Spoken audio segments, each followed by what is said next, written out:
Hello les méli-mélos, alors une semaine de plus où je suis très contente de vous retrouver. Alors bon, je sais que vous avez mangé des crêpes puisque février commence comme ça, mais février, il n'y a pas que les crêpes, il y a aussi la Saint-Valentin. Alors forcément, parce qu'on se prépare, parce qu'on ouvre un peu l'esprit, on réfléchit un petit peu à tout ce qui concerne la Saint-Valentin d'ailleurs, l'amour. Aujourd'hui, je vous ai réservé une invitée de choix, une que vous connaissez très bien, qui est de retour parmi nous. Bonjour Ama. Bonjour Natilo, ¿cómo estás? Muy bien, et tú? Soy bien también. Je suis contente que tu sois là. Eh bien, avec plaisir, merci de m'avoir invité. Oui, tu nous as manqué, tu sais. Vous aussi. Hein. Alors Ama, aujourd'hui on va parler d'amour. Mon thème favori dans la vie. Exactement, oui. Exactement. Alors, je vais quand même faire un petit rappel aux nouveaux qui nous ont rejoints en 2025. Donc, les anciens connaissent très bien Ama, puisque, je le dis pour les nouveaux, elle est la cofondatrice de méli-mélos. Donc, elle était avec nous jusqu'à la fin 2024. On l'a un petit peu expliqué dans l'une des émissions Quoi de neuf, où effectivement, par rapport à des réalités professionnelles, ses disponibilités ont changé. Donc, elle sera là de temps en temps avec nous et là, c'est son grand retour parmi nous. Alors, Ama est sexothérapeute. Ama, je te laisse te présenter. Eh bien, je suis sexothérapeute, thérapeute de couple et thérapeute tout court. Donc, j'aime le préciser puisque souvent, on pense que je ne suis que sexothérapeute ou que thérapeute de couple alors que je fais de la thérapie également. Mais effectivement, je me suis spécialisée dans tout ce qui touche à l'amour et à l'intimité. D'accord, ok. Alors, j'ai capté sur ta page Instagram une petite vidéo que je propose aux téléspectateurs de pouvoir découvrir. On y va. Je suis Mégane Chédemont, je suis sexothérapeute depuis 5 ans. Je suis une femme martiniquaise. J'aime mon île. J'essaye de faire ce que je peux à mon échelle pour la faire évoluer. Je me suis spécialisée dans les problématiques féminines parce que c'est vraiment quelque chose qui me concerne. Donc, je souhaite que les femmes puissent se développer, prendre conscience de leur puissance. Je sais que les hommes me disent oui, mais et nous? Je propose également des ateliers pour les hommes qui ne sont pas souvent suivis, c'est-à-dire que mes ateliers femmes sont toujours pleins. Les ateliers hommes, 1 ou 2 hommes. Donc, du coup, c'est vrai que j'ai envie de les aider aussi, mais ils ne se prêtent pas forcément au jeu.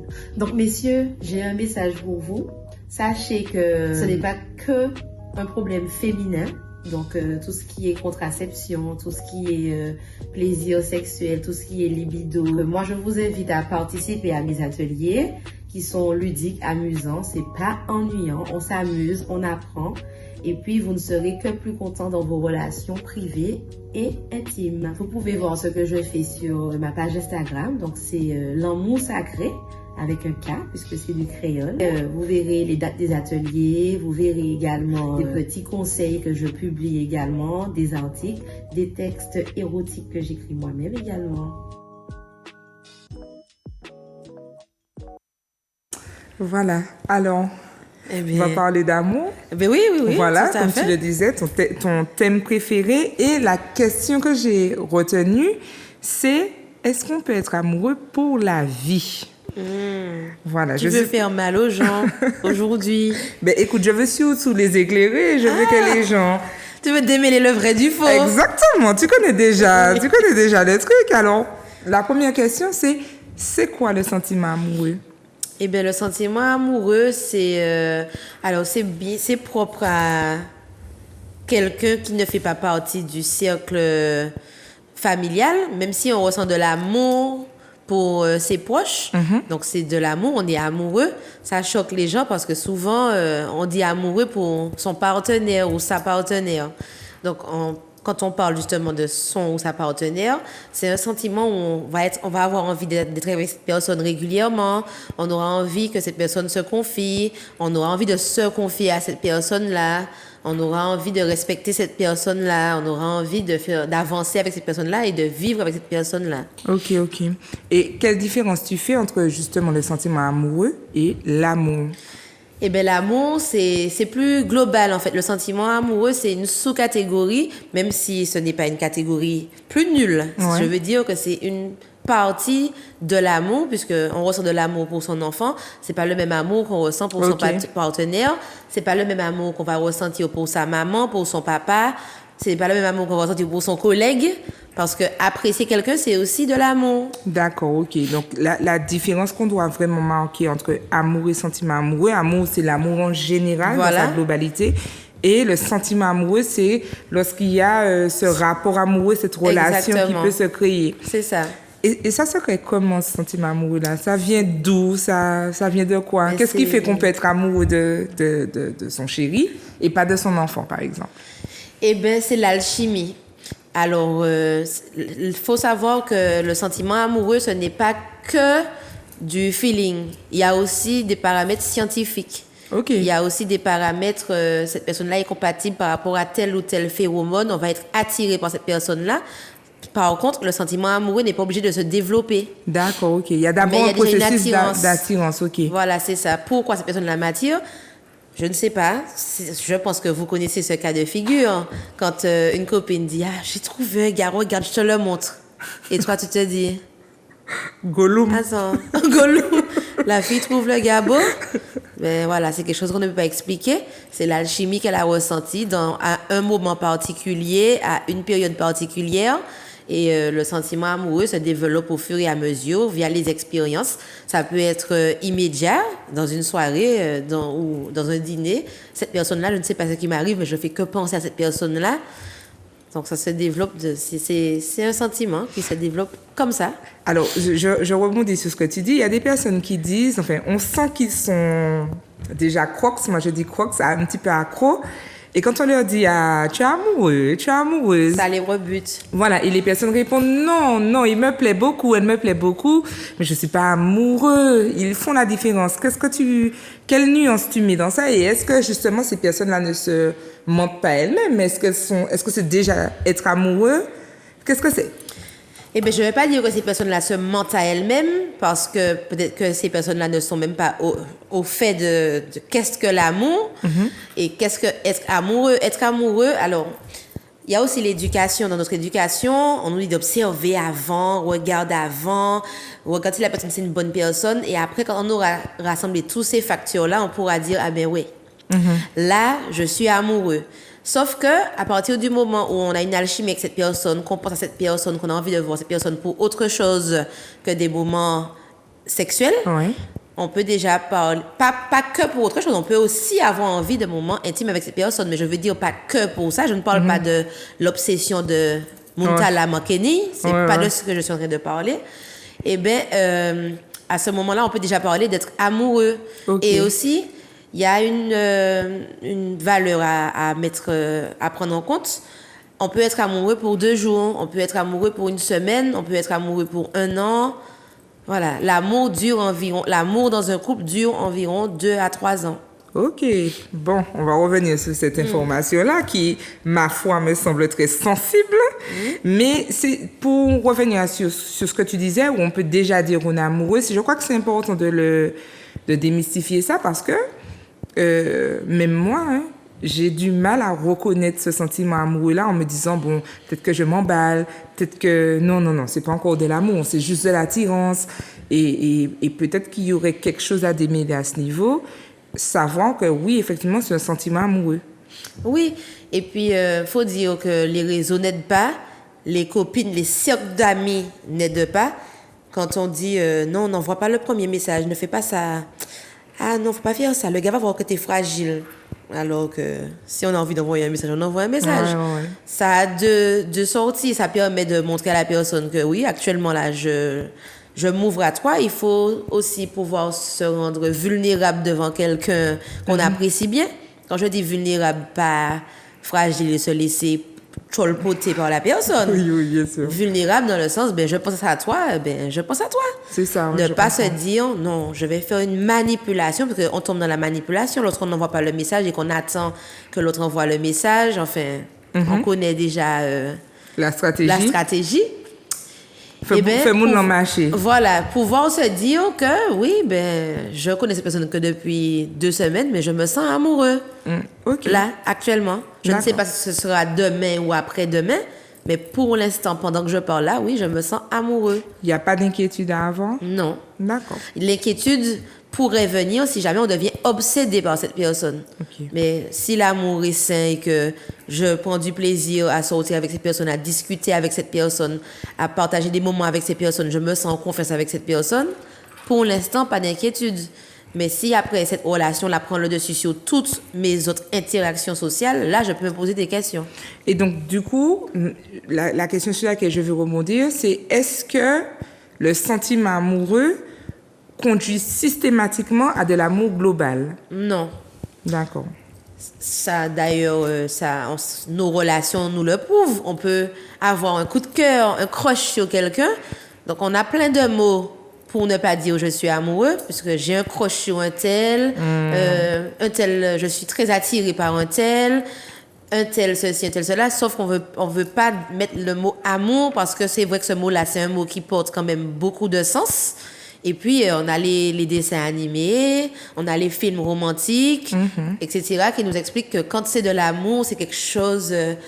la personne va courir après nous à l'aéroport si on est parti. Alors, ça nous égare un peu sur ce qu'est vraiment l'amour. L'amour, okay. Ça peut être tout simplement partager un petit kebab sur la plage des Résignés et puis rentrer chez nous. Ouais, ça s'est terminé, on a mal, mais ça ne veut pas forcément dire que ça ressemble à ce qu'on a vu à la télé. Ok, je comprends bien. Alors, cette question de l'amour et du sentiment amoureux, dans tes expériences, dans ton activité, est-ce que tu as l'impression que ça concerne plus les femmes ou les hommes? Eh bien, je vais peut-être choquer, mais les hommes n'arrivent pas à le verbaliser, mais les hommes tombent amoureux plus vite. Plus vite? Oui. Ok. J'aurais cru le contraire. Ils sont plus sensibles de ce côté-là. Les femmes vont s'amouracher parce qu'elles vont rechercher des choses... ce n'est pas une généralité, pour ne pas m'envoyer de messages agressifs sur ma page personnelle. Donc, les femmes vont être plus attentives parce que justement, par l'histoire commune des femmes qui ont été blessées, souvent trompées, souvent bafouées, même si la tromperie chez les femmes existe... Mais comprenez bien que je parle de statistiques et de chiffres. Même si aujourd'hui, on fait l'état des lieux, les hommes trompent plus. C'est une généralité. Ça ne veut pas dire que tous les hommes trompent, mais les femmes vont être plus attentives à certains signes. Ah non, il me fait penser à mon ex, donc ouais, stop it. Échec. Ouais. Les hommes sont un peu plus fleur bleue. Oui, elle m'a invité chez elle, elle a fait à manger. Voilà, ils vont tomber amoureux plus vite, même si par rapport encore une fois aux blessures communes, ils vont se dire non, je suis pas fragile, donc je vais pas tomber dans ça. Donc le sentiment amoureux n'a pas de rapport direct avec l'engagement? Non, pour l'engagement il faut le sentiment amoureux la plupart du temps, mais ça n'a pas de lien direct. Ça peut être séparé. Ok, d'accord. On n'implique pas nécessairement un engagement. Non. On peut aimer et ne pas forcément... Enfin, être amoureux, je veux bien préciser, et ne pas forcément envisager de s'engager. Ben, je vais prendre l'exemple des couples mariés quand il y a maîtresse ou amant. Il y a un sentiment amoureux parfois. Il y a des relations comme ça, un sentiment amoureux pour quelqu'un d'autre hors de mon cercle familial, donc de mon couple. Et ce sentiment amoureux, là, peut perdurer toute la vie, comme il peut aussi s'étioler au bout d'un moment. Ok, d'accord. Alors justement, tu parlais de temps. Tu disais que dans le couple, le sentiment amoureux dure 2 ans. Alors je suppose que c'est une information qui fait bondir les personnes qui entendent ça. Qu'est-ce qu'on doit comprendre de ça? Est-ce que ça doit nous inquiéter? Comment on doit se positionner par rapport à ça? Parce que c'est quand même flippant. On rentre dans une église ou même dans une mairie et on se promet l'amour éternel jusqu'à ce que l'amour nous sépare. Et là, on a cette nouvelle information qui nous dit que le sentiment amoureux, c'est 2 ans. Comment on doit le vivre? Mais justement, c'est là où on fait la nuance. Le sentiment amoureux et l'amour, c'est pas la même chose. Donc, mais on peut se promettre l'amour pour toute la vie, mais on n'est plus dans le petit sentiment amoureux. Il m'a envoyé un message. Franchement, les filles, rassemblez-vous, j'ai reçu un message. Ou bien, les gars, Il y a qui m'a envoyé un message, bah, moi. On n'est plus dans ça. Ton copain de 8 ans t'a envoyé un message. Oh, c'est chou, il m'a envoyé un message.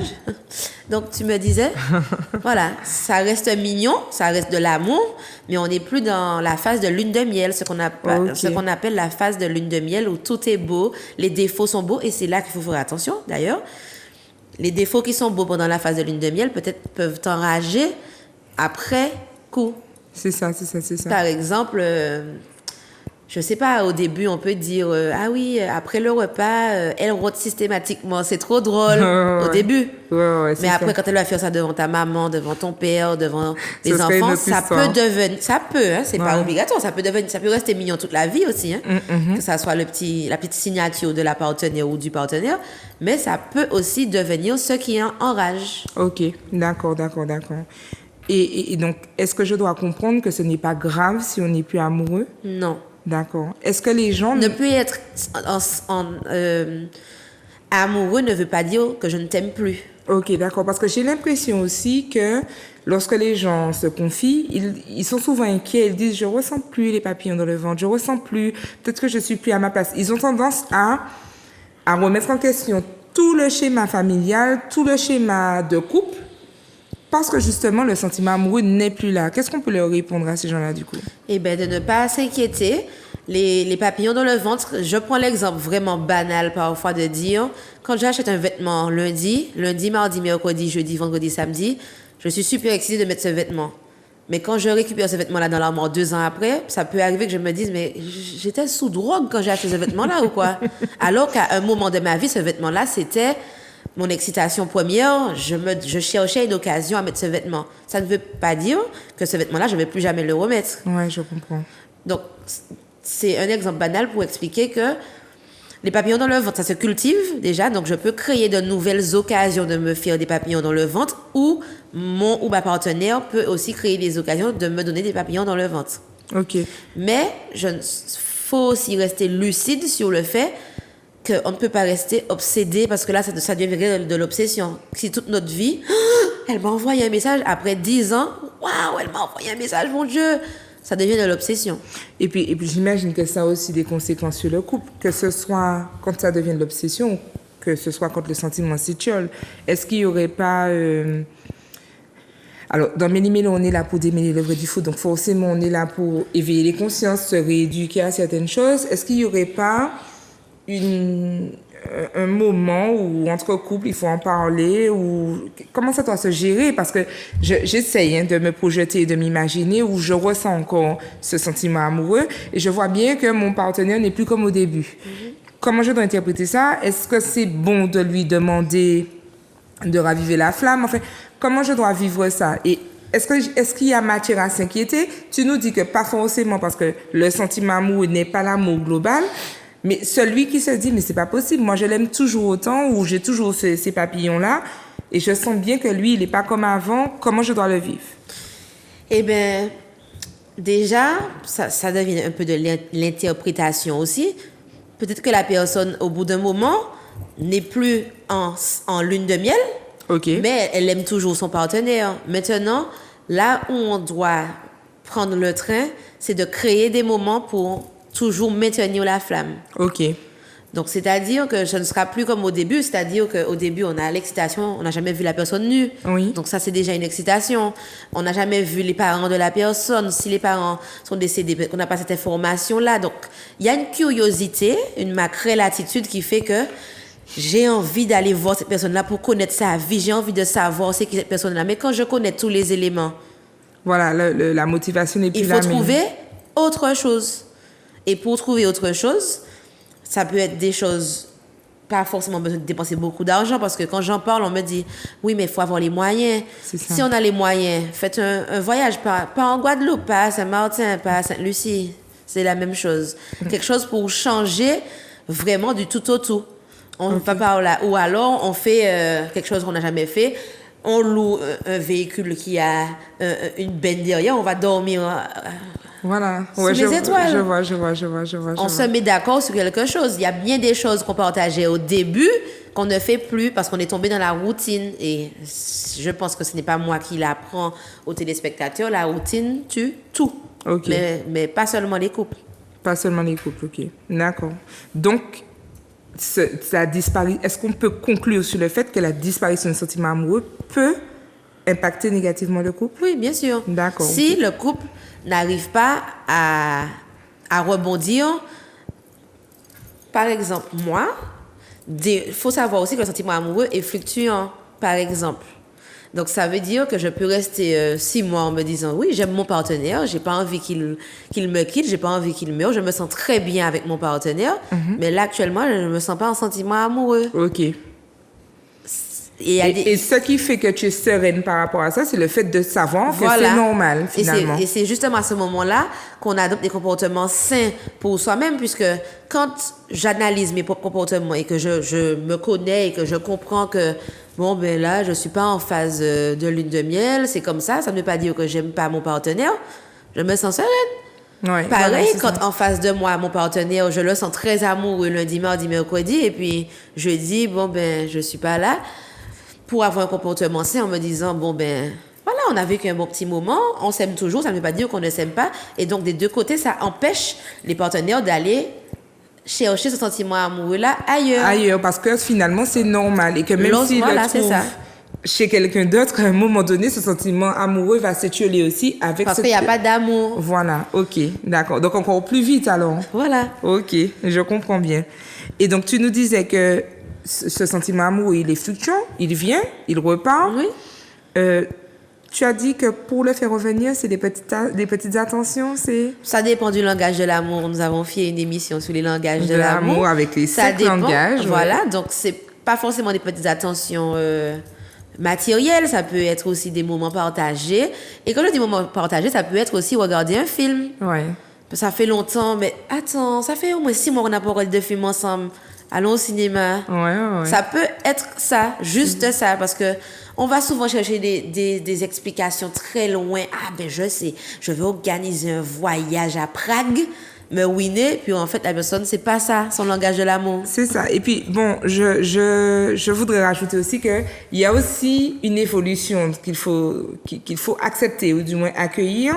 Ça me fait penser à une dame qui me disait, quand je me déshabillais, il frissonnait, aujourd'hui je m'habille pour qu'il frissonne. Ouais. Et j'ai trouvé ça très beau parce qu'en fait, plutôt que de se dire, bon, maintenant il me voit nu tous les jours depuis des années, ça ne lui fait plus rien, je n'ai plus elle a plus de, comment dirais-je, d'astuces, elle a plus de cartes à jouer puisqu'elle a déjà tout montré. Ben, ce qu'elle fait maintenant, c'est qu'elle va vraiment insister sur les tenues affriolantes, sur beaucoup de glamour, de parfums, de paillettes, de ceci, de cela.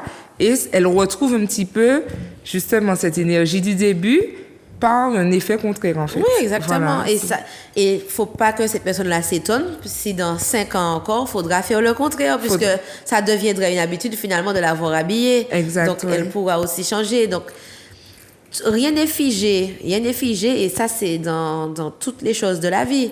Dans le couple, si jamais j'aimais aller manger du saumon dans tel restaurant, ça ne veut pas dire que j'ai envie d'aller que dans ce restaurant-là pour que je me sente bien. Ouais. Faut bien changer. Ah ben tiens, je connaissais pas par là.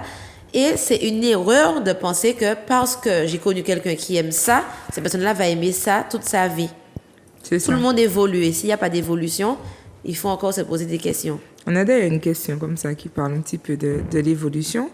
Je continue du coup. Oui. Est-ce qu'on peut aimer plusieurs personnes en même temps? Oui, ça aussi, je l'avais déjà dit.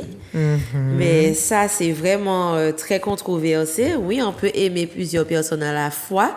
On peut aussi aimer plusieurs personnes à différents degrés. Okay. On peut aimer passer du temps avec cette personne-là, mais moins avec celle-là. On peut aimer faire telle ou telle activité avec une personne et se sentir amoureux et proche de cette personne-là, tout en étant en amour avec son partenaire. Donc oui, ça existe. Être en amour avec son partenaire et amoureux de quelqu'un d'autre. Voilà. Et est-ce qu'on peut être amoureux de 2 personnes? Oui. C'est possible aussi. C'est possible aussi. Ça s'explique par quoi? C'est toujours l'alchimie, ressentir des papillons pour 2 personnes. Par contre, c'est quelque chose d'épuisant. Ok. Parce que, bien sûr, on se pose des questions. Mais est-ce que j'ai un problème puisque c'est pas le schéma que nous le schéma social retenu dès l'enfance. Donc, est-ce que j'ai un problème? Est-ce que c'est normal? On va aussi peut-être vouloir se priver de fréquenter cette personne-là parce qu'on se dit que ce n'est pas normal. Ok. Donc, on peut aussi se faire souffrir en étant amoureux de deux personnes. De deux personnes, ouais. Bon. C'est à prendre, hein. J'ai presque envie de dire. Il y a autant de schémas qu'il y a d'êtres humains sur Terre. C'est ce que je me mets à la place des téléspectateurs. Puisqu'on est là pour démêler le vrai du faux, l'idée n'est pas d'accepter tout et n'importe quoi. C'est parce qu'on vous demande, mais on vous demande de développer chez vous cette ouverture d'esprit et cette meilleure compréhension des phénomènes psychiques pour pouvoir mieux vous positionner et être moins bafoué. Moi, je le dis souvent, quand on parle de tromperie. Moi, je dis souvent que c'est pas la tromperie en elle-même que je trouve qui est le plus grave. Pour moi, ce qui est le plus grave, c'est l'humiliation qu'il y a derrière, c'est les souffrances parallèles qui vont découler de la tromperie, effectivement. Mais c'est pas la tromperie qui est le plus grave parce que... Quand tu dis la tromperie, c'est pas l'acte sexuel en lui-même. Voilà. Alors, c'est ça, parce que effectivement, la tromperie peut varier d'une personne à une autre. Mais je dirais la tromperie, pas forcément l'acte sexuel, mais la tromperie que la personne va définir. C'est-à-dire que pour moi, Nathalie, c'est l'acte sexuel, mais en soi, si quelqu'un me dit que la tromperie pour elle, c'est un SMS, pour moi, là non plus, ce n'est pas ce qu'il y a de plus grave, parce que ça appartient à l'individu dans sa part entière. Moi, ce que je trouve le plus négatif, c'est tout ce qui va découler de ça en termes d'humiliation, de manque de respect, de remise en cause de promesses, enfin, plus des choses comme ça que le fait d'avoir consacré du temps, de l'énergie, de l'amour à quelqu'un d'autre, en fait. Parce que je me dis que la personne, à titre individuel, a le droit de ressentir et pire, c'est même une question de droit de ressentir, c'est qu'elle ressent, point. Oui, voilà, elle ne programme pas ses ressentis et donc elle ressent. Mais c'est vrai qu'on se pose la question, comment c'est possible de m'aimer moi et d'aimer l'autre en même temps, en fait? Mais dans le cadre des tromperies, c'est pas systématiquement que la personne ressent un sentiment amoureux pour l'autre personne. Ça peut être aussi une envie d'évasion. Ça peut être aussi un manque dans la cellule du couple à combler. Ça peut être aussi... c'est passé comme ça et puis bon...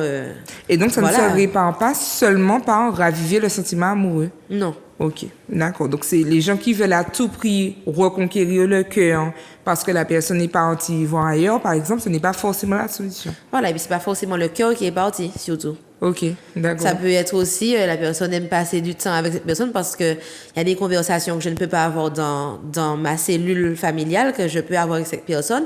Et puis, comme on nous a inculqué que quand ça se passe bien avec quelqu'un, il faut forcément coucher, donc ça continue vers ça, mais parfois ça commence juste par des discussions. Des discussions en se disant... Et c'est là où il faut faire attention parce qu'on peut aussi s'égarer en se disant mais peut-être que c'est cette personne-là qui est faite pour moi. Parce que je m'entends tellement bien avec elle. C'est ça. Sauf que je n'ai connu que ça de cette personne. Exactement. Donc c'est là où il faut se poser et se dire est-ce que c'est ce qui m'attire en ce moment ou je me sens vraiment bien avec cette personne pour autre chose? Qu'est-ce que j'aime d'autre chez la personne? Qu'est-ce que j'ai à dire de positif cette personne à part ça? Ok, je comprends très bien.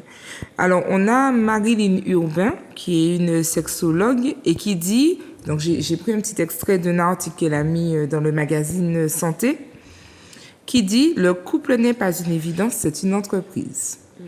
Si on ne s'en occupe pas, que l'on ne fait rien pour la communication, le développement, etc., ça ne marche pas, il faut du travail. » Bon, je t'avoue que c'est une citation qui m'a un petit peu interpellée. Il y a plusieurs petits éléments qui me bougent un petit peu. Qu'est-ce que tu en penses? Mais c'est vrai. C'est vrai. C'est vrai.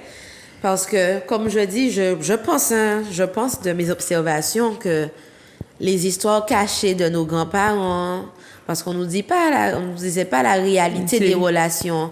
La relation de nos parents aussi. On ne connaît pas la réalité. C'est ça. Ce qu'on voit à la télé, ce qu'on voit dans les dessins animés. Non, mais dans les dessins animés, c'est le pire. Une princesse se promène, il y a un gars qui arrive sur un cheval. On se marie la semaine prochaine. Tout le château est content, c'est bon, c'est OK. Et puis, bien sûr, ils vécurent heureux et eurent beaucoup d'enfants. C'est ça, ouais. Mais on ne sait pas ce qui s'est passé. Sauf que la réalité, ce n'est pas ça. Donc, En réalité, c'est très bien résumé. C'est comme une petite entreprise, vraiment. C'est vraiment ces termes-là qui m'ont... Je suis bien consciente que la communication, le développement, tout ça, ce sont des outils forcément de développement personnel et forcément de développement dans les relations. Mais c'est vrai que les mots travail, entreprise, ça m'a quand même interpellée. Oui. Et je crois que ça choque un peu les gens qui n'imaginent pas forcément la relation comme quelque chose de plus sérieux. Et quand je dis plus sérieux, je ne suis pas en train de minimiser le sentiment amoureux, mais je veux dire plus sérieux qu'un simple crush, un simple papillon dans le ventre, mais vraiment avec toute la dimension engagement, etc. On parle d'ailleurs de projet de famille, projet de vie, et c'est vrai que le mot travail, entreprise, ça peut être choquant quand on... Ben, c'est comme quand on parle de boulot, un travail, on te dit, quand tu aimes ce que tu fais, tu ne vois pas que tu travailles. Mais c'est la même chose dans le couple, sauf que il faut se rendre compte de ce qu'on aime faire. Et ne pas se baser sur des choses que j'ai vues chez mes pères ou que j'ai vues à la télé. Ouais, c'est ça. L'amour, ce sera jamais... il part à New York, je vais le suivre, voilà. Par exemple, les couples qui s'affichent le plus sont les plus malheureux. C'est ça, ouais. C'est prouvé. Ouais. Alors...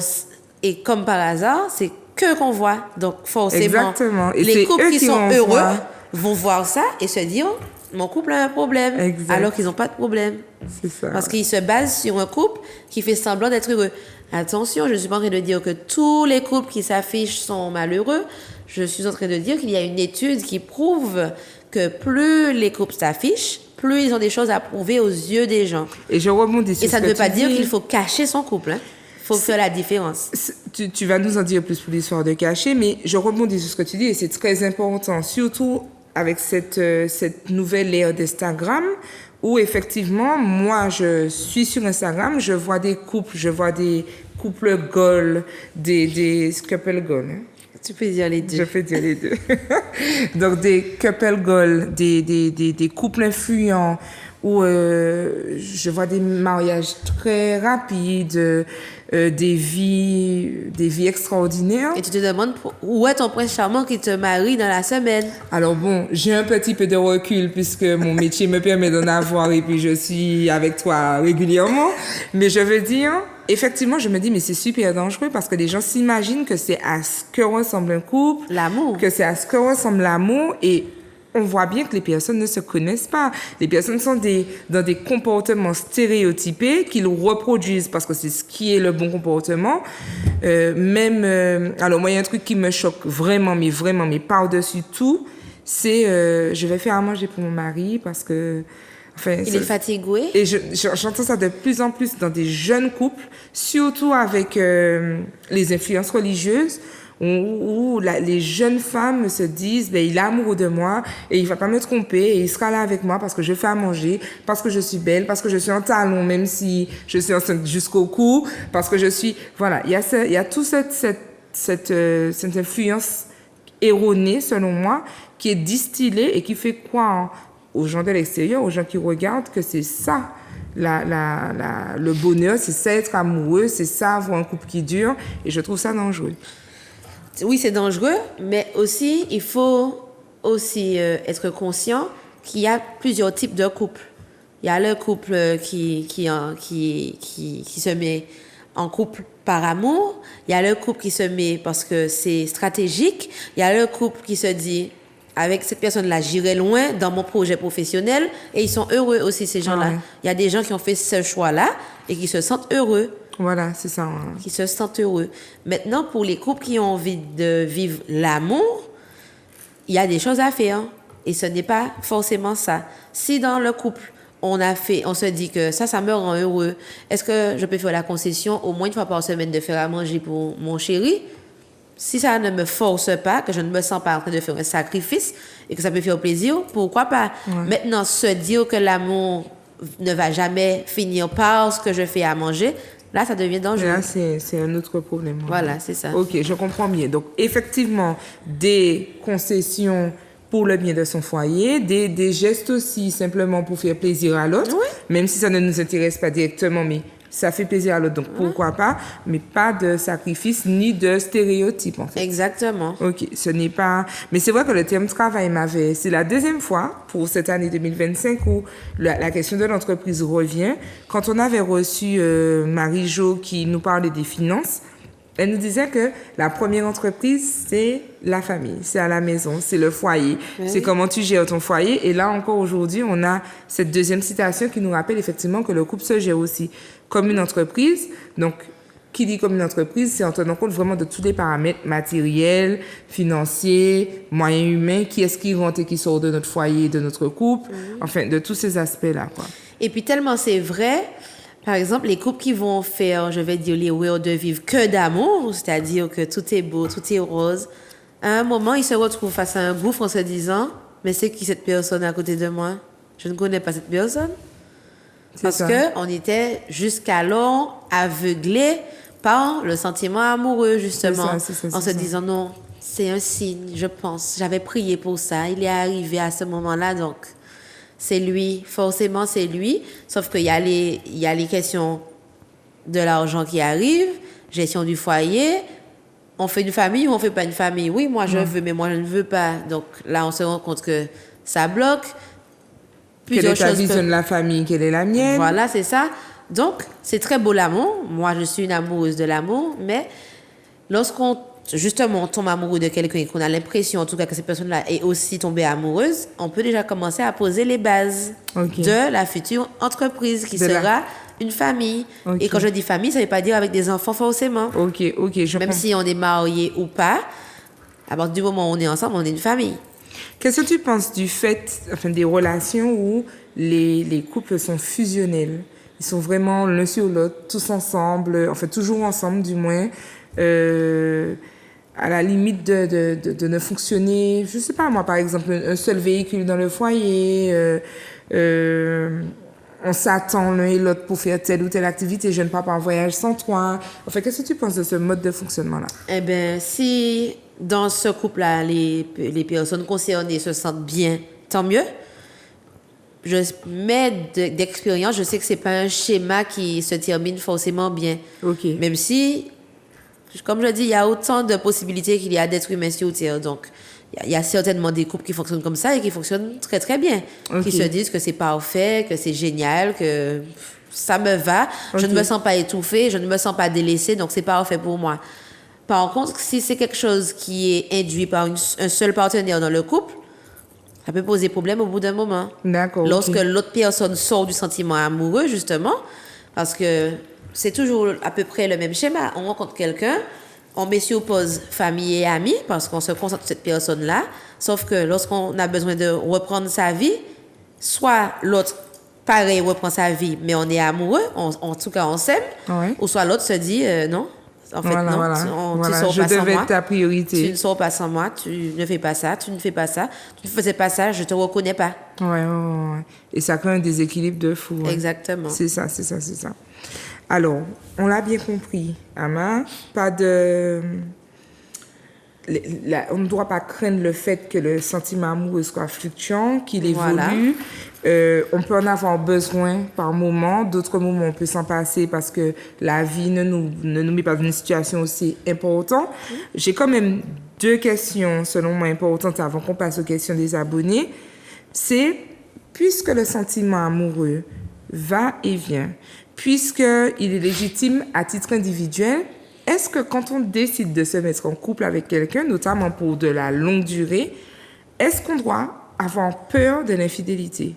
Ou est-ce qu'on doit considérer dès le départ que ça fait partie du package de l'entreprise, du contrat? Est-ce qu'on peut considérer que l'infidélité peut être une composante simplement de la relation à deux? Non, et je vais encore peut-être stresser certaines personnes. On ne peut pas partir en se disant que oui, de toute façon, tous les hommes trompent, de toute façon, voilà. Non, c'est une erreur de faire ça parce que déjà, ça crée l'opportunité, surtout si on dit ça à son partenaire. Ça veut dire que le partenaire se sentira un peu plus libre au cas où un jour dans la vie, il y a un petit coup de mou. Il se dit, bof, en plus, elle m'avait déjà dit que... Je pouvais tromper. C'est bon. C'est comme... il y a des gens qui disent c'est comme ne pas attendre la pluie, je sais plus dans quel pays. Moi, ça m'horrifie à chaque fois. Par contre, il faut savoir que, sauf si on se met avec quelqu'un en sachant que c'est quelqu'un qui a l'habitude de tromper beaucoup, l'infidélité peut arriver à n'importe qui. Okay. À l'homme qui est le plus amoureux du monde ou à la femme qui est la plus amoureuse du monde. Comme je dis, il y a des paramètres encore sociaux, éducatifs à prendre en compte dans l'histoire. C'est que on éduque les filles à ne jamais tromper parce que c'est ton temple, c'est magique ce que tu as, c'est sacré. Peu de personnes doivent voir. Et on éduque les hommes. Attention, mon fils là, il est dehors. Donc, déjà, il y a cette idée-là où la femme, même si l'idée lui traverse l'esprit, ne passera pas forcément à l'acte. Il y a des femmes qui consultent parce que j'ai un problème quand je rêve d'autres hommes. Je dis non, mais alors, l'imagination, ça vous appartient. On n'est pas dans la tromperie là, en fait. Ah non, mais moi, ça allait m'énerver si mon homme pensait à quelqu'un d'autre. Je dis, mais je peux vous dire qu'il pense à d'autres personnes et vous, c'est normal aussi. Donc, à partir de ce moment-là, ne pas partir en se disant, bon, je pense que je vais être trompée, mais j'y vais quand même. Mais partir en se disant, je ne sais pas de quoi demain est fait, mais j'ai envie de vivre cette expérience-là avec cette personne-là. Parce que ça peut m'arriver à moi de tromper, comme ça peut arriver à l'autre de me tromper. Okay. Maintenant, avoir peur de l'infidélité, non, parce que ça va créer des comportements malsains, de surveillance obsessionnelle, de manque de confiance, alors que la confiance, c'est un peu la base. Avec la communication, c'est le socle. Donc, ne pas partir sur une idée négative en se disant, je sais que la personne va me tromper. On reste des êtres humains. Si je pars en me disant ça, je me mets en position de personne qui va attendre une tromperie. Okay, donc, je ne vais pas trop m'engager, je ne vais pas trop faire, je ne vais pas trop donner, je vais tout le temps me dire... Avec une pensée qui est finalement... Une imbécile ou quoi? Une pensée qui est finalement créatrice, en fait. Voilà, c'est ça. Vers ça. Exactement. OK, bon, ben, bien compris. Et deuxième question, pour finir... Si je ne suis plus amoureux, j'aime mon partenaire ou ma partenaire, mais je ne ressens plus les papillons. Donc, je ne suis plus amoureux et je sens que j'en ai quand même besoin pour garder ce peps, cette espèce d'énergie de vie que je veux avoir régulièrement. Est-ce la bonne décision de quitter son partenaire? Pas de but en blanc comme ça, quand même. Voilà. Je peux quand même essayer de créer des opportunités. Et ça aussi, c'est de l'observation qu'on ne fait pas en début de relation. J'aime sortir, j'aime même avec quelqu'un de casanier. C'est drôle au début. Mais est-ce que ces personnes-là, au fil de la relation, je sors, ça ne dérange personne, on n'a pas de problème, on n'a pas de dispute par rapport à ça, ou je sors et la personne est enragée dans la maison. Là, ce sont des choses où, concession ou sacrifice, on sait déjà ce qu'il ne faut pas faire. Donc, quitter de but en blanc, non, mais... expliquer à la personne, mais quand on s'est rencontrés, sans tout le temps avoir un ton solennel, comme si c'est, bon, il faut qu'on discute, tu sais. Voilà, parce que quand on dit communication, ça choque tout le monde, ça rebute déjà en pensant que la communication, c'est s'asseoir là. Bon, écoute, tu sais, ça fait 3 ans qu'on est ensemble. Non, c'est pas forcément ça la communication. Ça peut être tout simplement aussi... et, tu sais... on fait plus les sorties qu'on faisait au début, là. Allons faire ça. Je suis jeune toujours, hein. Toujours, je parle avec ma façon de faire. Moi, je suis toujours dans l'humour, dans le peps. Maintenant, chaque couple a sa manière de parler, communiquer normalement. Mais comme vous avez l'habitude de... Comme tu le fais là, c'est-à-dire en enlevant le côté solennel, ça peut aussi faciliter. Ben oui, parce que le côté solennel, ça... Pourquoi? Elle veut me parler? J'ai fait une bêtise, elle va me quitter. Et justement, Jessica m'envoie des messages, c'est moi encore ce que je fais. Donc, mais tu sais, j'ai bien envie d'aller, et puis proposer des choses. J'ai bien envie d'aller là. Maintenant, si au bout de 1 an, 2 ans, je vois que tout ce que je propose, ça donne pas de fruits, la personne est enragée, on ne se comprend plus, là, c'est là où on arrive à dire, si on a tout tenté, pourquoi persévérer? Et puis à 55 ans, 56 ans, 60 ans, tu te demandes... Qu'est-ce que j'ai fait? Jean-Bernard est célibataire, sa vie me dit bien. Et puis on se lâche à cet âge-là, plus dur de se reconstruire. Donc, dès le début, observer, proposer, chercher des solutions. Ok, d'accord. Bon. Eh bien, écoute, très bien, on a vraiment fait le tour. Si on devait retenir quelque chose par rapport à ce sentiment amoureux, c'est qu'il va, il vient. Oui. Il est normal, surtout je répète le mot normal, qu'il va, qu'il aille et qu'il revienne, puisque c'est un sentiment qui est lié à l'excitation, à l'alchimie. Ça s'entretient, donc on retient que le couple aussi est une entreprise, donc on entretient cette alchimie, hein, on la nourrit, et puis bien sûr on évite de se faire trop violence. Voilà. Voilà, concession mais pas sacrifice. Exactement. Ok, bon, on attaque tout de suite les questions des abonnés. Allons-y. Donc, comme d'habitude, avant de regarder un petit peu ce qu'on a reçu, je vous rappelle que vous pouvez nous suivre sur la page melimelo.fwi. Et puis, je vous l'avais dit aussi, vous avez la chaîne WhatsApp. Pour ceux qui ont un peu plus de mal, qui veulent recevoir les liens directement, vous avez la chaîne WhatsApp, vous me contactez et à ce moment-là, je vous inscris et vous pourrez recevoir aussi les liens directement sur la chaîne. Alors, on n'a pas eu les 10 questions là, Ok.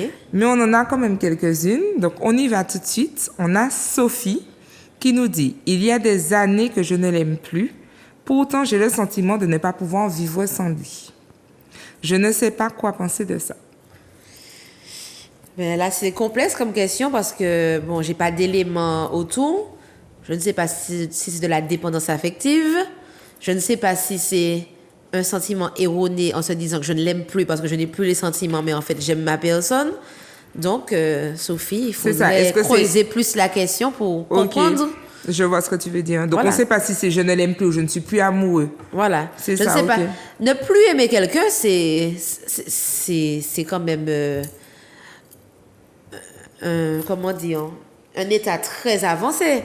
Ne plus aimer quelqu'un, c'est-à-dire, bon, ben, cette personne-là, c'est qui, en fait? Mais tu sais que j'ai l'impression que les anciens ont beaucoup fait ça. Oui. Vivre avec quelqu'un pendant très longtemps sans avoir de sentiments pour cette personne. Alors, Oui. en plus du sentiment amoureux, mais sans aimer vraiment cette personne. J'ai l'impression qu'il y a eu de ça et que ça nous a aussi été transmis. Et moi, ce qui m'interpelle dans la question de Sophie, c'est j'ai le sentiment de ne pas pouvoir vivre sans lui. Oui, c'est pour ça que je dis, Voilà. est-ce que ce n'est pas de la dépendance affective? C'est-à-dire que, bon, ben, je dis, j'ai fait ma vie avec lui, le gars me connaît déjà pas au cœur, qu'est-ce que je vais aller chercher, faire une autre personne rentrer dans mon cœur parce que je ne veux pas être vulnérable. Ouais, c'est ça. Mais ça aussi, on nous a inculqué, faut pas être fragile, faut pas laisser les gens faire la fête avec toi, hein. Voilà. Donc, moi, plus jeune, par exemple, là, dans mon cas personnel, chaque fois, je disais à ma maman, ah ouais, là, c'est bon, je suis amoureuse. T'es toujours amoureuse, t'es toujours amoureuse. Après ça, tu vas me dire, le gars m'a fait de la peine. Mais je ne faisais pas le prochain payer les erreurs de l'ancien. Ok. Parce que c'est une autre personne. Donc, amoureuse, mais pas traumatisée, alors. Même si ça m'a laissé des blessures, je pense que c'est ça qui m'a poussée aussi à devenir sexothérapeute et thérapeute de couple, parce qu'il fallait que je comprenne pourquoi. J'avais des copines qui me disaient, oh non, c'est bon, ma dernière relation m'a énervée, je n'avais pas d'homme. Et puis, elles maintenaient ça 2, 3 ans, 4 ans. Je me disais, mais moi, j'aime vivre ça. J'aime partir en balade, moi. Pas forcément avec cette personne-là, mais j'ai envie de vivre ça. Donc, je ne vais pas modifier ce que j'aime parce que Malmout m'a choquée. Mais, toujours été autant amoureuse, vraiment amoureuse, plus. Et puis bon, ben, avec les années, j'aime cette personne, mais alors, plus amoureuse. Moi, j'apprécie beaucoup cette vision-là parce que je le dis aussi aux gens que j'accompagne, je leur dis, vous ne pouvez pas mettre quelqu'un sur un piédestal. Oui. Et le fait de se dire que comme ce gars-là ou cette fille-là m'a fait ça, donc plus jamais, ça veut dire que vous estimez que cette personne-là, c'est une référence. A le pouvoir de modifier ta vie. Voilà, exactement. De modifier ce qui te plaît, modifier ce qui t'intéresse, modifier... Non, il n'est pas disponible pour le faire, ben tu le ferais avec quelqu'un d'autre. Oui, j'avais des blessures, mais toujours ouverte à une nouvelle expérience d'amour. Et d'ailleurs, ça choquait les anciens partenaires parce qu'ils se disaient comment la fille était amoureuse de moi comme ça. Elle est déjà en train de faire une sortie à moto avec un tel. Ben oui, on n'est plus ensemble. Je veux vivre la vie, moi. Donc, c'est vraiment une autre façon de penser et je pensais que j'avais un problème, mais en soi, je me dis non, c'est comme ça, j'aime l'amour, j'aime partager des expériences, je ne vais pas rester bloquée sur quelque chose parce que quelqu'un m'a fait quelque chose. Ça te fait mal au doigt, hein. Par contre, c'est comme si tu mets ta main dans le taille-crayon à chaque fois. Ouais. Mais je n'ai pas de regret sur cette chose-là parce que je me dis, je serais peut-être passée à côté de choses extraordinaires parce que je suis énervée derrière un tel. C'est ça. Non. Mais je crois aussi que le fait de comprendre que ce sont des phénomènes naturels, ça nous aide aussi à relativiser et à le vivre avec plus de légèreté. Voilà, aussi. et puis le sentiment qu'on a en fin de relation, c'est pas forcément le sentiment du cœur brisé, c'est parce que en tant qu'être humain, encore une fois, on s'habitue avec quelqu'un, on a des rituels qu'on a, donc je sais déjà que le matin, quand je vais me réveiller, j'ai un message. Ouais, c'est ça. Donc, du jour au lendemain, j'ai plus ça. Donc ça crée un vide. Ça crée un vide et le corps a besoin de combler avec quelque chose. Mais lorsqu'on est au fait, on se dit, bon, ben, c'est normal, ça s'est passé comme ça. Au moins, je ne reste pas dans le mensonge encore plus longtemps. Là, c'est sûr, c'est fini, c'est avéré. Et c'est à partir de ces moments-là qu'on tombe dans des schémas toxiques. La personne revient, elle disparaît, elle revient, elle disparaît, elle revient, elle disparaît. À ce moment-là, responsabilité de chacun de sortir de ce schéma toxique-là. Exactement. Même s'il y a de l'amour. Ouais. Mais plus de sentiments amoureux. Ok, d'accord, ok. Donc on peut... Alors, autre question, du coup, j'essaie de comprendre. Est-ce que ça voudrait dire que l'amour ne suffit pas à la relation de couple? Non. D'accord. Non, mais l'amour seul ne peut pas suffire. Je peux aimer la personne comme je veux, mais si je suis assise là... Oui, je t'aime. Ouais. Et je ne fais rien, on ne bouge pas, on ne se voit pas, on ne s'appelle pas, on ne va nulle part, on ne crée pas d'expérience. Tout ça, c'est créer des expériences, en fait. Il faut qu'on ait un souvenir, il faut que le cerveau se rappelle. Ah, mais chez les personnes Alzheimer, par exemple, la personne, on a fait des tests où on parle comme ça. Voilà. Et par exemple, on dit le prénom du grand amour de la personne, donc son partenaire de vie. Oui. La personne ne réagit pas physiquement, mais dans le cerveau, on voit bien qu'il y a des zones qui s'activent. Ok, d'accord, oui. Donc, c'est parce qu'il y a des souvenirs. C'est parce qu'il y a une expérience. Mais s'il n'y a pas d'expérience, le cerveau va se dire mais pourquoi tu veux aller le voir? C'est ça. Pourquoi tu veux aller la voir? On fait rien. Voilà, il n'y a aucune motivation. Ça va au fur et à mesure. Ouais, c'est vrai, ça sert à rien, ça sert à rien, ça sert à rien. Et au final, le cerveau va porter son attention sur autre chose, en l'occurrence, quelqu'un d'autre. Ouais, je comprends. Même bien. si cette personne-là, je l'ai aimée. C'est ça. Mais ça n'est pas suffisant. Voilà. Alors, ensuite, on a Edwin qui dit « J'ai 2 femmes, mais je les aime par intermittence. Un jour, c'est l'une, le lendemain, c'est l'autre. Ma meilleure amie pense que je joue, alors que moi, je ressens vraiment cela. Qu'en pensez-vous » Ben, par intermittence, ça m'interpelle. J'aurais lu qu'il aime les deux. Ça m'aurait moins choqué. Ça veut dire qu'il aime une et le lendemain, il l'aime plus. Je pense qu'il doit pas être au fait vraiment en tout cas, moi, ce que je comprends de son expression, c'est... moi, je l'ai plutôt interprété comme... Bon, ben, aujourd'hui, c'est elle et puis demain, c'est l'autre, quoi. Qu'il profite un peu du bon mood de chacune. Oui. Quand ça s'effrite un peu, quand le truc, l'énergie redescend, ben, il va voir ce qu'il trouve chez l'autre. En fait, Moi c'est un aussi, peu c'est comme ça que je vois ça et je trouve que c'est un peu un comportement toxique, peut-être pas pour lui-même, s'il est bien comme ça, mais pour les deux personnes. C'est ça. Est-ce qu'elles sont au courant qu'elles sont deux? Parce qu'il y a ça aussi. Est-ce qu'on peut aimer plusieurs personnes? Oui. Mais après, ça devient de notre responsabilité de se dire, je ne peux pas gâcher la vie de 2 personnes qui pensent ça. que je les aime uniquement. Ouais, c'est ça. Tout, c'est dans ne pas faire de la couillonnade. C'est ça. Je peux être quelqu'un qui aime plusieurs personnes, mais il y a des personnes qui sont d'accord avec ça. Alors que je me dirige vers ces personnes-là. Plutôt que de prendre dans ma vie 2 personnes qui, peut-être, je ne connais pas la situation d'Edwin, qui peut-être pensent que leur relation est exclusive. Et puis, c'est ça, parce je que vois. si c'est sa meilleure amie qui lui dit ça, j'imagine qu'elles ne sont pas au courant. Ouais, j'imagine. Si elle parle de jouer, effectivement, j'imagine qu'il y a un truc qui va pas. Moi, ce qui m'interpelle aussi dans cette question, c'est... il me donne le sentiment d'aller puiser chez l'autre. Oui. Est-ce que c'est sain d'agir comme ça? Non. Voilà, parce que aller puiser chez l'autre, c'est-à-dire que finalement, il faudrait qu'Edwin se fasse soigner lui ou qu'il apprenne à se connaître.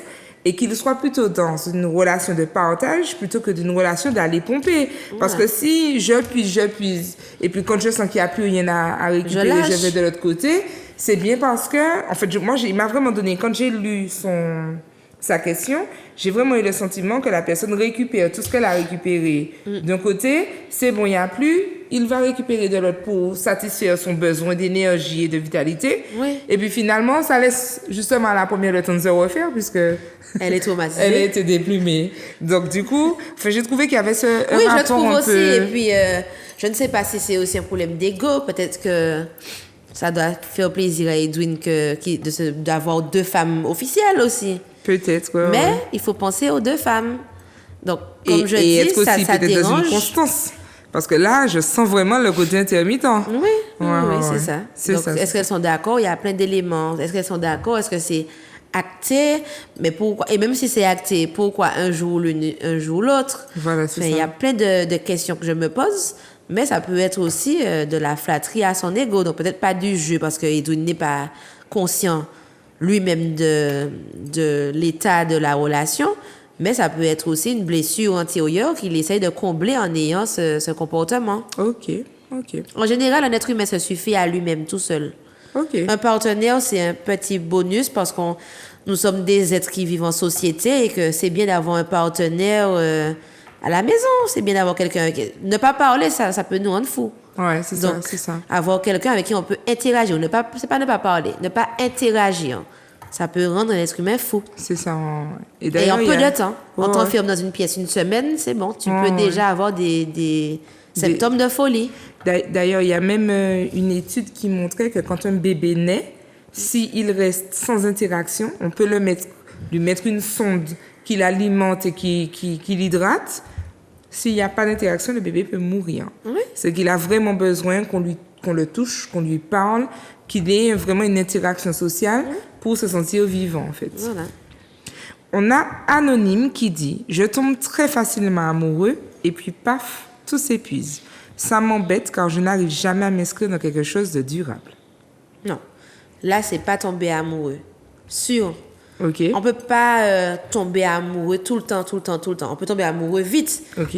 Mais si ça s'épuise vite à chaque fois, il doit sûrement enchaîner tout le temps sans avoir le temps de se poser et savoir ce que je recherche. Okay. Parce que quand on dit tomber amoureux vite, ça ne veut pas dire tomber amoureux en 1 heure et puis je vais former avec la personne. Faut pas, faut pas tout. On peut tomber amoureux en 1 heure en se disant waouh, mais franchement, cette personne-là, j'ai envie de découvrir plus.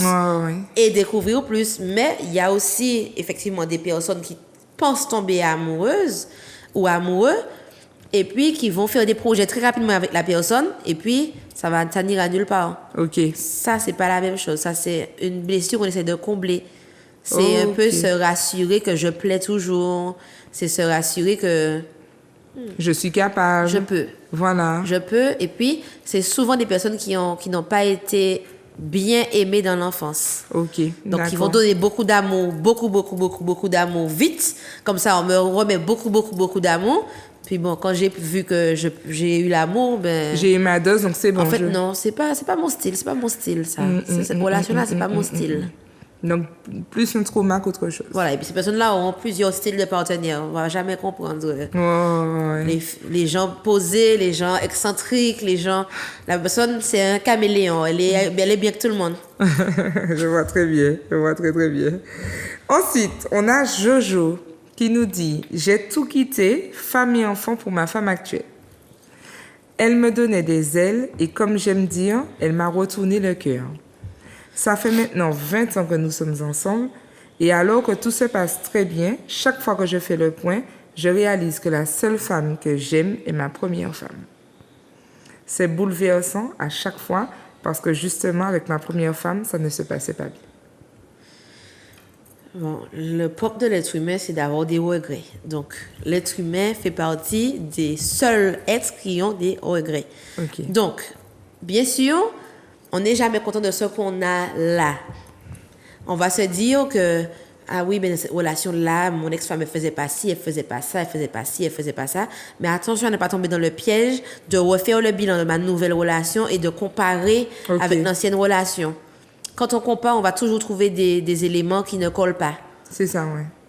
Sauf que vous connaissez l'expression sortir ensemble, tomber en diffé, eh ben c'est un cercle vicieux. Ça veut dire que je vais retourner là où je n'étais pas bien. Si j'ai quitté, c'est que ça n'allait pas. Voilà, c'est ça, ouais. Maintenant, peut-être aussi qu'il a fait l'erreur de quitter pour les papillons dans le ventre en sachant qu'il aimait Oui, c'est sa ça, femme voilà, et qu'il était très bien, sauf que il a pensé que les papillons dans le ventre allaient durer toute une vie. C'est ça. Et à ce moment-là, il se retrouve peut-être piégé dans Voilà, cette c'est relation-là. ça, exactement. Avec peu d'arguments pour expliquer pourquoi il en sortirait, puisque visiblement ça se passe bien. Oui. Par contre, il n'a ni les papillons, ni l'amour, peut-être. Voilà, mais les papillons, des fois, on a l'impression qu'on va quitter Jean-Claude pour aller avec Jean-Bernard en se disant que, ah oui, Jean-Bernard me drague, c'est clair qu'il va me donner les papillons dans le ventre. Ouais, Mais Jean-Claude m'a dragué aussi. c'est ça, exactement. Jean-Claude, il y a eu un moment où j'ai eu le papillon dans le ventre.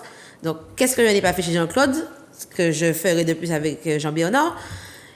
Il faut se dire que, et puis prendre ses responsabilités. Jojo, Oui, Jojo, c'est bien ça. mais Jojo refait mieux le point en se disant pourquoi j'ai quitté Sa mon ancienne première, femme. voilà, oui. Ok, j'ai eu le papillon dans le ventre. Et là, pourquoi je n'en ai plus dans le ventre? Qu'est-ce qui se passe? Est-ce que je suis malheureux? Est-ce qu'il y a des choses que je ne savais pas? Est-ce que j'ai quitté trop vite? Mais ça ne veut pas dire qu'il faut retourner vers son ancienne femme. Exactement. Peut-être déjà parce qu'elle n'est pas prête. Peut-être aussi parce que c'est la responsabilité de ses actes. Et peut-être aussi parce que ça ne sera pas mieux. Exactement, puisque ça ne se passait pas bien. Voilà. Donc, il n'est pas forcément dit que ça se passera mieux Ça veut aujourd'hui. peut-être dire que ça se passe encore pire avec papillon. Il a dit qu'avec papillon, ça va. Ah. Il a dit qu'avec papillon, ça va. Mais quand il fait le point, s'il doit dire qui est-ce qu'il aime, c'est la première. Mais oui. Ouais. Il y a eu un petit buzz dernièrement là. Je l'ai regardé. Je me suis dit, non mais franchement, un gars qui avait sa femme, il a trompé sa femme avec la cousine de sa femme. OK. La femme est tombée enceinte. La cousine est tombée enceinte. Mais comme dans la famille, il n'y a pas de manger couchant, apparemment, on lui a dit non, mais maintenant il faut se marier avec la cousine parce qu'elle est enceinte. Donc, mais il était marié avec la première Non. ou pas? OK, d'accord. Donc du coup, il s'est marié avec la cousine et la femme est venue au mariage, leur a fait un câlin. La cousine est enceinte, gros boudin pendant le mariage. Le monsieur pleure dans son mariage.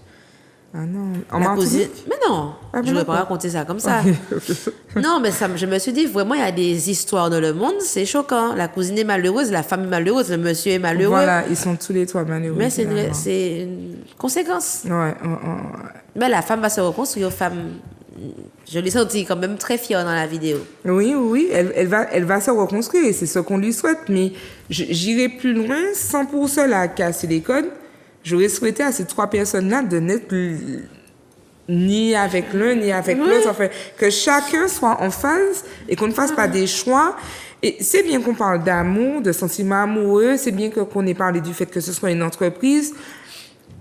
Parce que même la question du contrat est mal vécue. Le contrat de mariage jusqu'à aujourd'hui, en 2025, quand on parle de contrat, les gens sont toujours un peu choqués. Contrat? Mais on s'aime, mais pourquoi faire un Ouais. contrat, etc. Sauf que non, vous vous aimez aujourd'hui, vous êtes amoureux aujourd'hui, mais il y a un certain nombre de choses qui vont arriver dans votre vie, des contraintes, Ben oui. des traumas qui vont être réveillés, il y a plein de choses.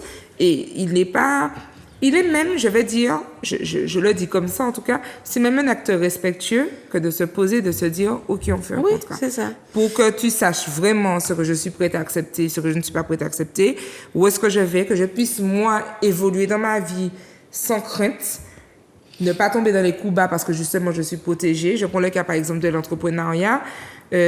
Puisque si je crée une entreprise après notre mariage, tu deviens partenaire de cette entreprise-là, peut-être que je pourrais te cacher des choses ou être dans ce coup bas-là parce que j'ai trop peur que tu récupères mes affaires. Le seul pourquoi je me bats pendant que toi, tu ne te bats pas forcément.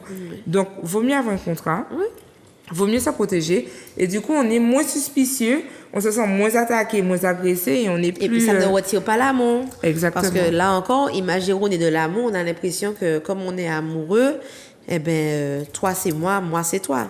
Sauf que pas du tout. Pas du tout, exactement. Et ça choque toujours, comme je fais de la préparation au mariage, mais de façon laïque, donc sans parler de spiritualité. Enfin, on en parle, mais ce n'est pas spirituel. C'est pas une préparation au mariage chrétienne. En tout cas, je c'est veux pas dire. religieux. Voilà, c'est ça. Eh bien, quand je parle d'argent, ça choque. Quand je parle de salaire, ça choque. Et quand je parle de divorce, en Ça pleine choque. préparation, Pourquoi? Je dis parce que ça peut arriver. Voilà, c'est ça. Ce sont des choses qui arrivent vraiment. Ça, ouais. Donc, faut qu'on en parle. Déjà, si on n'est pas à l'aise d'en parler, c'est qu'il y a un problème. Exactement. Mais il faut qu'on en parle. Eh ben voilà, c'est toujours très difficile. On parle de tout. Les enfants, oui, le baptême, bon, oui, ça, c'est bon, je peux me parce que comme passer. Ça, oui, ça, voiture, oui. Vous avez un projet d'achat de maison? Non, même pas, oui, voilà. Divorce? Cataclysme. Ah bon? Je dis oui, vous allez devoir en parler. Ouais. Voilà, donc c'est se responsabiliser. On voit quand même aujourd'hui tout ce que ça a déjà amené lorsqu'il n'y a pas ce genre de questions-là qui se posent. Ouais. Donc, il vaut mieux les poser. Et c'est parce que l'amour, ça fluctue.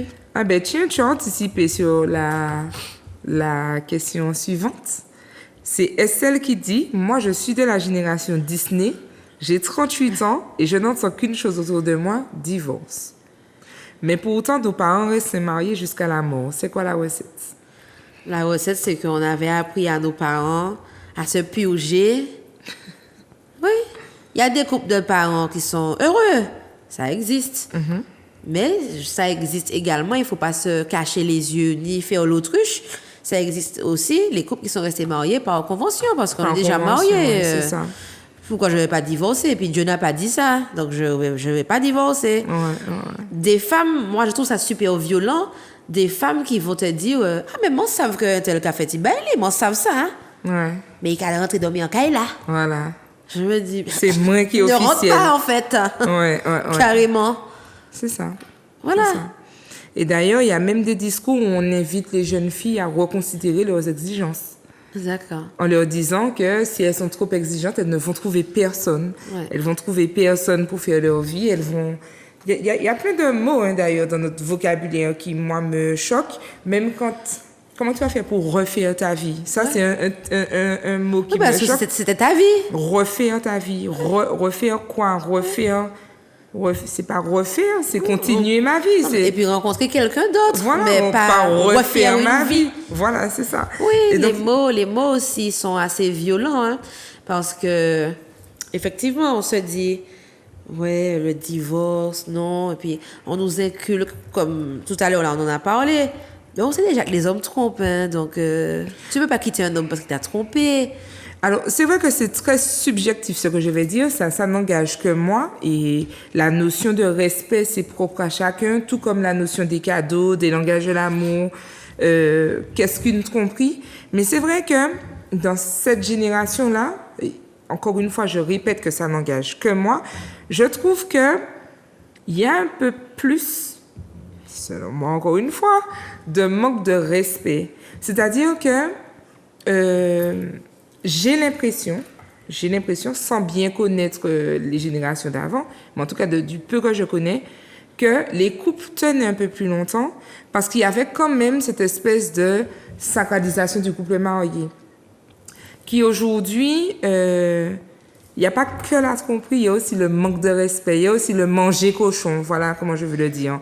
Il y a aussi le manger cochon et je me dis que ça contribue aussi à cette notion de divorce, c'est-à-dire que, alors, ça peut aller dans les deux sens. Soit les gens ont compris qu'ils ne sont plus là pour accepter tout et n'importe quoi, et donc forcément, ils vont vers le divorce plus rapidement, parce qu'ils ont une autre vision, ils ont accès enfin au respect de soi, au développement personnel, choses qui n'étaient pas monnaie courante avant, et donc il y a cette partie-là.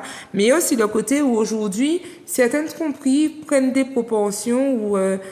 je sais pas, un enfant peut être délaissé, etc.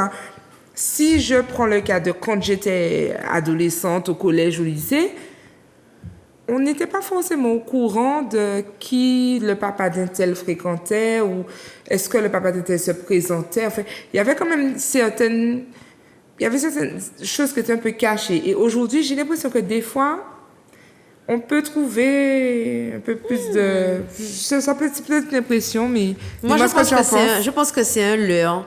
Parce que ça existe depuis tellement d'années de dire « Ah oui, mais la génération d'avant n'était pas comme ça. Hein. » Oui. C'est juste qu'on vit avec son temps.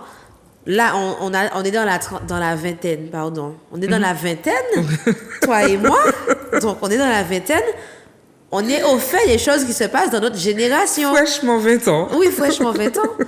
Et donc, c'est pareil, on était au lycée, ça nous regarde pas. Mais je suppose que la maman d'un tel que son papa avait trompé, etc., elle connaissait sa petite vie ainsi que les autres mamans. C'est ça, ouais, c'est vrai, juste c'est que vrai, nous, c'est vrai. on n'était pas mis au courant Exact, de leur c'est petit vrai. manger cochon entre eux. Mais Eh, je pense au contraire que le manger cochon est en train de diminuer Ok. par rapport au manger cochon de C'est vrai nos qu'avant, il y avait un petit arrière-grands-parents. côté où c'est bien ça, c'est mon enfant et puis je te l'impose. C'est vrai qu'il y Et avait... puis je l'emmène dans la maison pour toi. Voilà, exactement. Aujourd'hui, C'est toi qui le gardes. voilà, aujourd'hui, tu es légitime de dire non, par contre, je suis avec toi, mais Ouais, doucement. doucement. L'enfant que tu as fait pendant qu'on est ensemble, déjà, je t'ai pas quitté.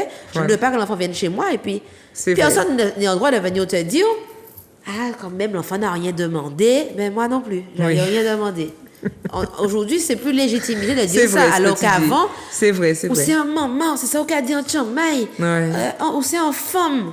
Malais en forme, c'est malais toute forme. Voilà. Sauf que aujourd'hui, je pense que les gens prennent peu à peu conscience qu'il y a des choses qu'ils ne sont pas obligés d'accepter. C'est vrai ce que tu dis, c'est vrai. Même si des fois leur conscience les bat et puis ils vont aller dire tu penses que je fais bien?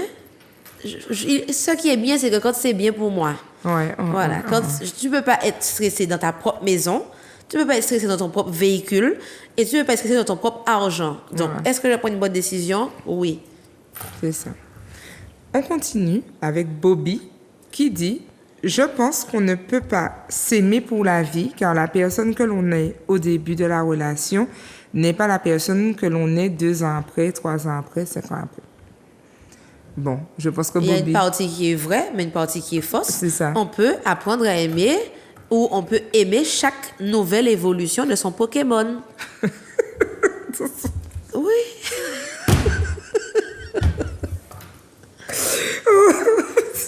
Mais oui. Il faut évoluer.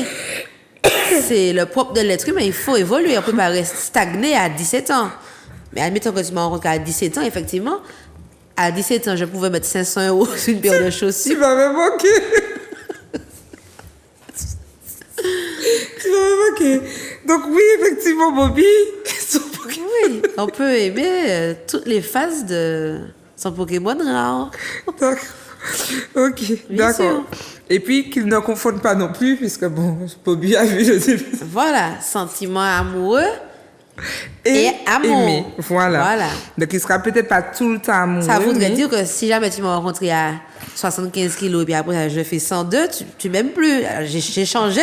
Tu n'es mais plus un j'ai- Pikachu. Voilà, tu n'es plus un Pikachu. Là, Si tu macaque es... évolue en gros gorille. Mais tu aimes quand même. Voilà. Ok. Alors, on a Willy. Alors, c'est pas Willy, c'est Willy.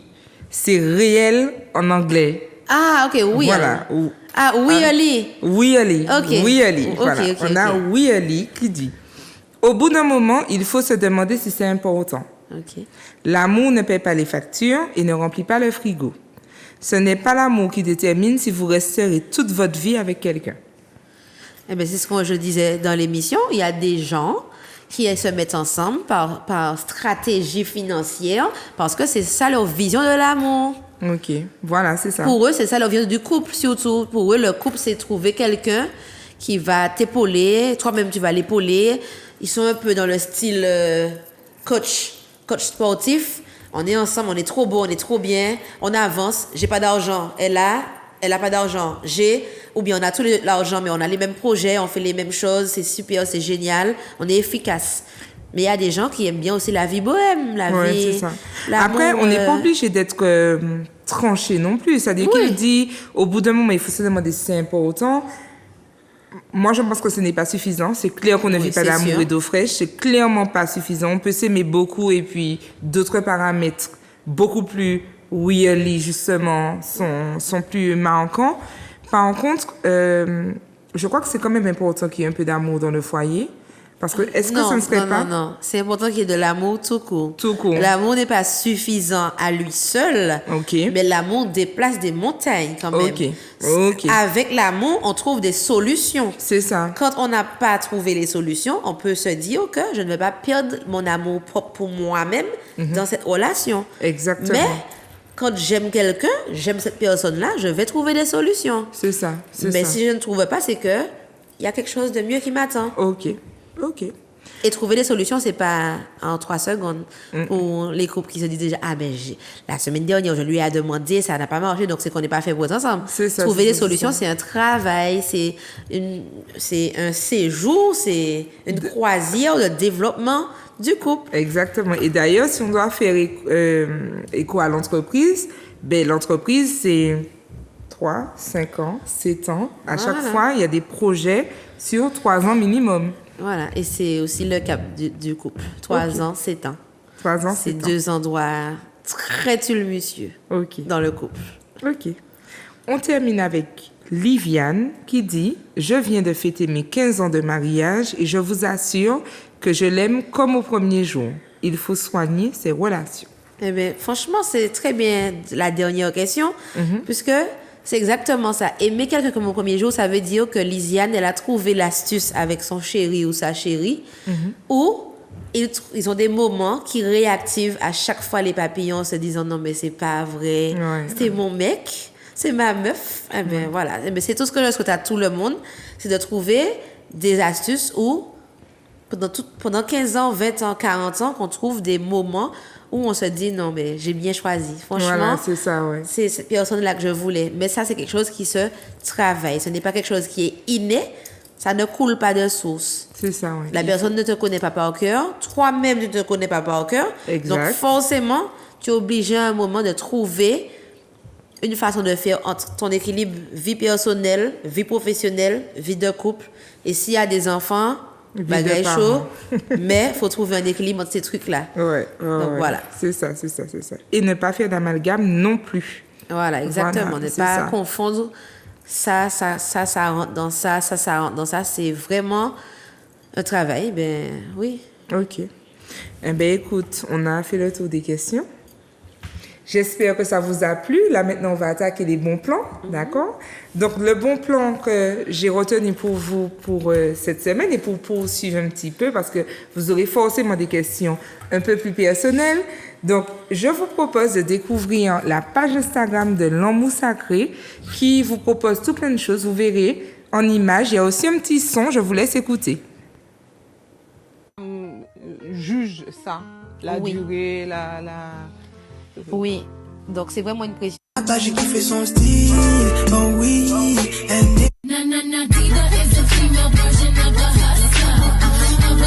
Regardons de plus près les phases après une rupture. 1. Le choc de la... 2. Le déni. Mais non, c'est pas ça qui arrive moi là. 3. La rage. Comme son nom l'indique, la phase rage fait 4. La dévalorisation. 5. La phase de sevrage et d'acte. Regardons de plus près les phases après. Leave me, mommy, sexy mommy. she's royal. Girl, faut tout sexy. The year 2023 is coming to an end. Hey, I'm just tryna feed my soul. Baby, my man, this smoking when it's time to fuck. My shade, Dior, my pants.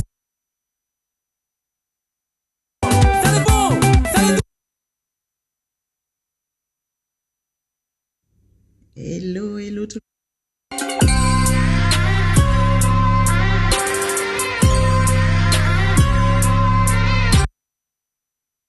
Et donc voilà, je vous invite vraiment à découvrir la page de l'Amour Sacré où vous allez trouver un peu de tout. On disait justement quand ça passait que c'était très éclectique. Oui.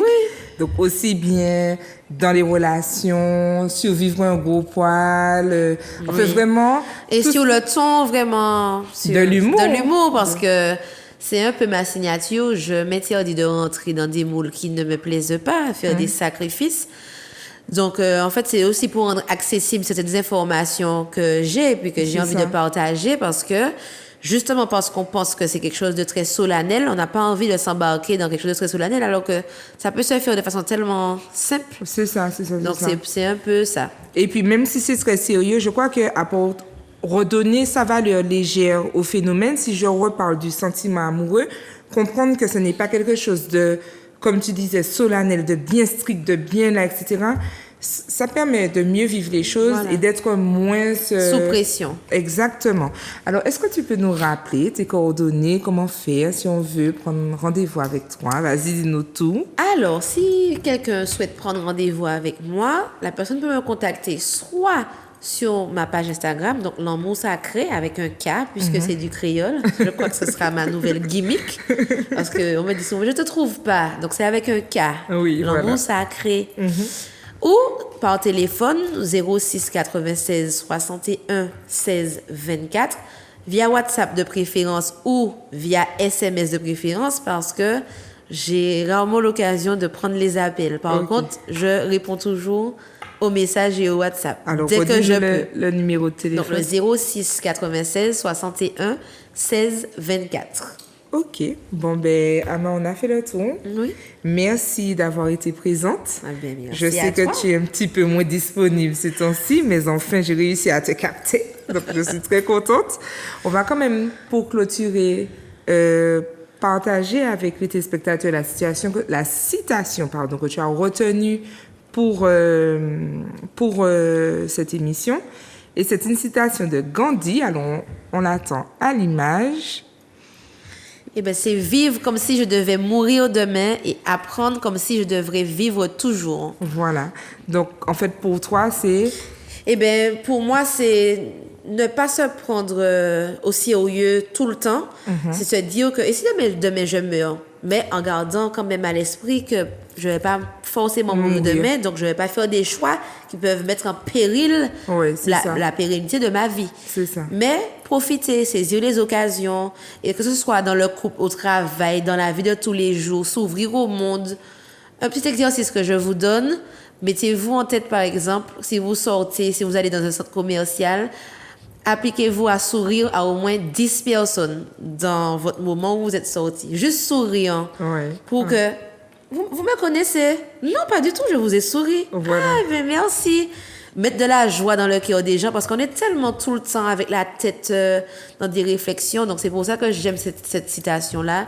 Vivre comme si je devais mourir demain, mais aussi apprendre comme si je devais vivre toujours. Exactement. C'est très beau ce que tu dis, même par rapport à l'amour, cette histoire de manipulation. Donc, je lui dis pas, non, Alors vivons là, l'instant. franchement, des fois, on me disait, ne réponds pas. J'étais là, ouais.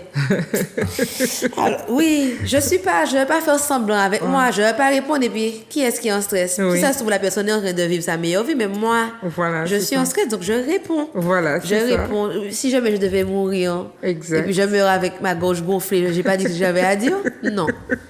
Je dis. OK, bon, parce que ces belles paroles, Ama, je te remercie encore une fois. Mais avec plaisir. Quant à vous, chers téléspectateurs, merci pour votre fidélité. Soyez bien attentifs, prenez votre petite note et puis vivez l'amour du mieux que vous pouvez. N'oubliez pas, hein, ça va, ça vient et c'est normal. Donc, accordez-vous tous les efforts qu'il faut pour faire vivre votre entreprise, mais aussi toute la paix, toute la sérénité pour pouvoir vivre ces moments-là comme des moments normaux. Je vous embrasse et je vous dis à la semaine prochaine. Bye bye.